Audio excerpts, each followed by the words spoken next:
अस्सलाम वालेकुम viewers, welcome back to our channel. आज हम आपके लिए लेकर आए हैं बहुत ही मज़ेदार और बहुत ही हेल्दी कैरी का शरबत। गर्मियों के मौसम में कैरी का शरबत पीना बहुत फायदेमंद होता है। आप लोग ये रेसिपी देखें और ज़रूर बनाइएगा। सबसे पहले हमने कैरियाँ ली है और उनको छोटे टुकड़ों में काट लिया है।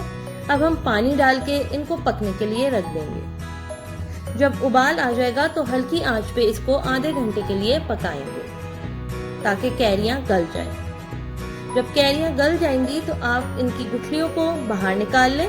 अगर इसमें गूदा लगा हुआ है तो छुरी की मदद से इसको भी खुरच लें और इस पानी में शामिल कर दें। अब हम इसमें चीनी डालेंगे। आप चाहें तो इसमें ब्राउन शुगर या स्वीटनर भी यूज कर सकते हैं। अब इसको अच्छे तरीके से चलाएं ताकि चीनी जो है वो घुल जाए। अब हम इसमें शामिल करेंगे काला नमक, इसको भी मिक्स कर लेंगे। अब चूल्हे को बंद कर दें और इसको ठंडा होने के लिए रख दें। अब जब ये ठंडा हो जाएगा तो हम इसको ग्राइंडर में डालेंगे और इसको अच्छे तरीके से ब्लेंड कर लेंगे। जब ये अच्छे तरीके से ब्लेंड हो जाएगा तो हमारा कैरी का शरबत तैयार हो जाएगा। अब आप इसको फ्रिज में रख के अच्छा सा ठंडा करके पिए। ये गर्मियों के मौसम में बहुत फायदेमंद होता है क्योंकि बहुत ज़्यादा पसीना आता है, तो आपके जिस्म में पानी की कमी को ये पूरा करता है और आपकी बॉडी को हाइड्रेटेड रखता है।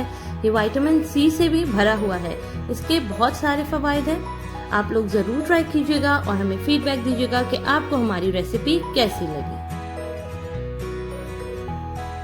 मज़ीद हेल्दी रेसिपीज़ के लिए हमारे चैनल को सब्सक्राइब करें, बेल आइकन को प्रेस करें, लाइक, कमेंट और शेयर करें। Thanks for watching.